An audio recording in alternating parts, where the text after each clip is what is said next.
The Madlanga Commission and the Parliamentary Ad Hoc Committee probing allegations of criminal infiltration in the SAPS and criminal justice system has exposed the depth of criminality in law enforcement agencies. The allegations range from tender fraud involving senior police officials in cartels to maladministration by leaders and have cast a cloud of doubt and public distrust on the South African Police Service. Many commentators believe this is contributing to the moral degeneration of society. Let's take a look at the impact of these revelations and the overall moral standing of our policing bodies with anti-apartheid activist Reverend Allan Boesak. Good morning. Welcome to Newzroom Afrika. Thank you so much for your time. Now, Reverend, when you look at South Africa today, do you believe we're facing a crisis of governance or a deeper crisis of morality? Good morning, Mr. Chabe, and thank you for this invitation. I think that what we are hearing and what we are seeing, everybody begins to realize it is merely the tip of the iceberg that we are dealing with here. And that should we go on with these commissions, shock after shock after shock will come. I don't think that we should ask the question, what is the impact of these revelations on society in general? I should ask, to what extent is what we see in these revelations a mirror of the overall normalization of a culture of immorality that really soaks our society from top to bottom and at every single level? There really is no institution and no way of life that has not been touched by what we are seeing now. So the crisis is immense, the crisis is immediate, and the crisis is very, very deep, and it calls out for an action that goes beyond yet another commission. Now, Reverend, during apartheid, the moral lines were clear: oppression versus justice. Today, who or what represents the moral struggle in South Africa? The moral struggle is represented by the extent to which we hold ourselves to A, the standards that we set for ourselves in our struggle for freedom, B, the promises that we made to our people during the struggle and when we got the opportunity to come into power and to turn those promises into reality. I mean, I still think of President Nelson Mandela on the 10th of May, 1994, when he was inaugurated and promised our people dignity, that we could walk tall, knowing that South Africa will be a country that will fulfill its promises to its people and will be at peace with itself and the world. Now, at peace does not mean that there would be no violence only. It means there would be at peace with our moral standards, with our consciousness, with our promises, with the way in which we deal with what it is that we have to build as a new democracy for our people. And we have really failed at every level, Mr. Chaba, is my feeling way. Now, when children grow up seeing leaders escape consequences, what lessons are they learning about integrity?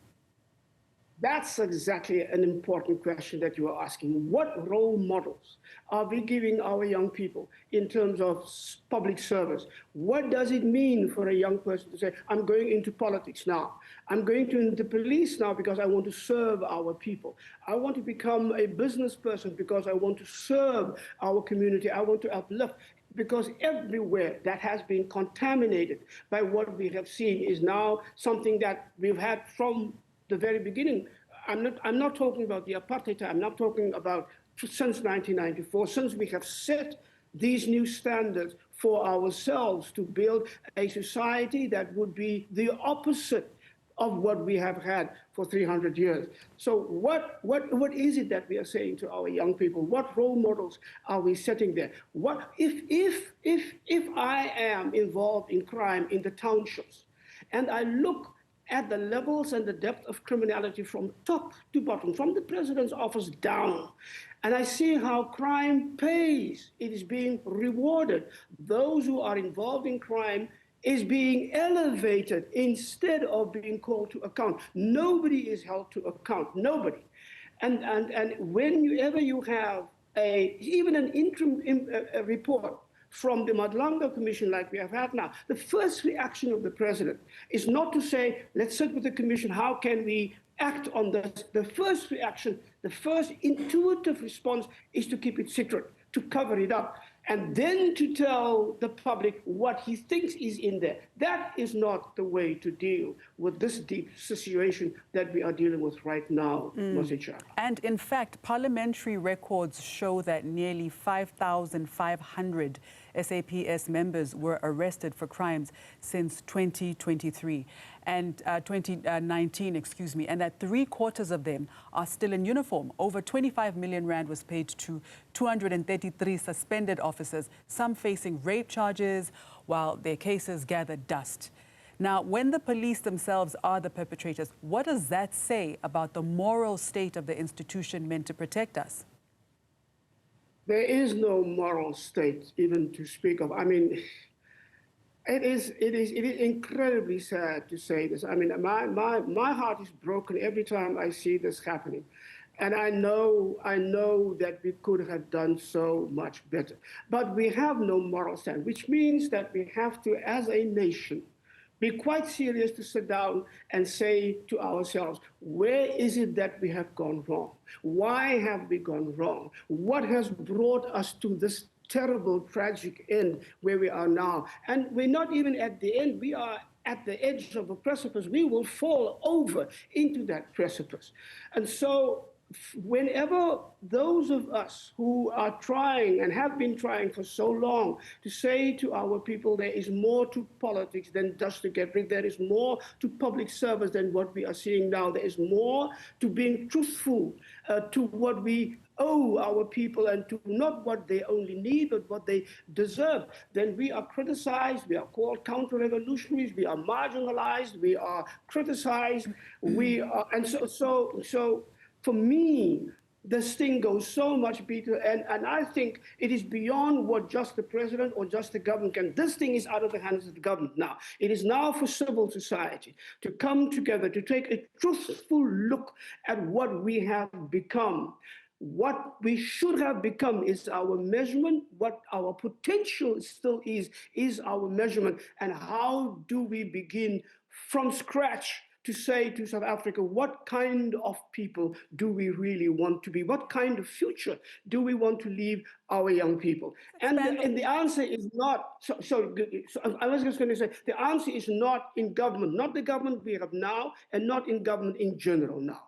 Now, Father Smangaliso Mkhatshwa speaks about a spiritual metanoia, a moral turning point, if you will. Yeah. Do you believe South Africa needs repentance before reform?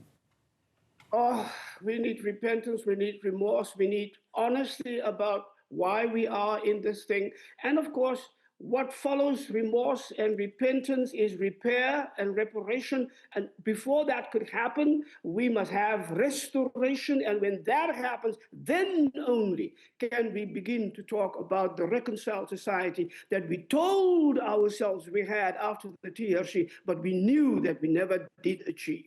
And so that kind of lying about ourselves and about our situation, disowning our own responsibility, and that's the other thing. I mean, we have to learn what it means to take responsibility and to give account of what it is that we are doing and what it is that we intend to be doing. That is for the good of our people. So all of this needs a new conversation.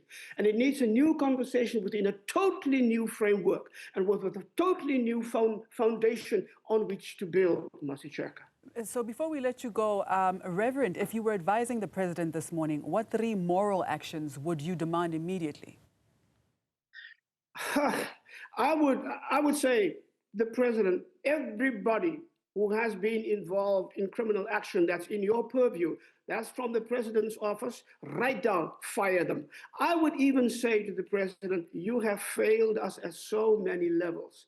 And it's such a deep, deep, deep way in terms of what your office expects of you and what your people expect and demand of you, that you should begin by resigning yourself.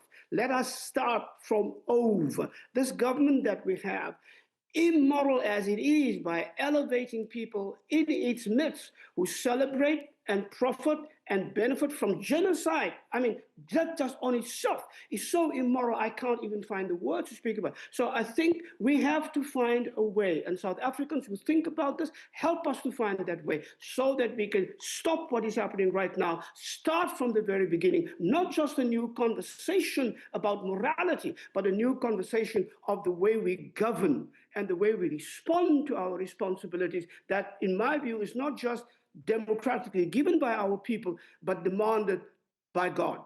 Reverend, thank you so much for your time this morning. Thank you, Ms.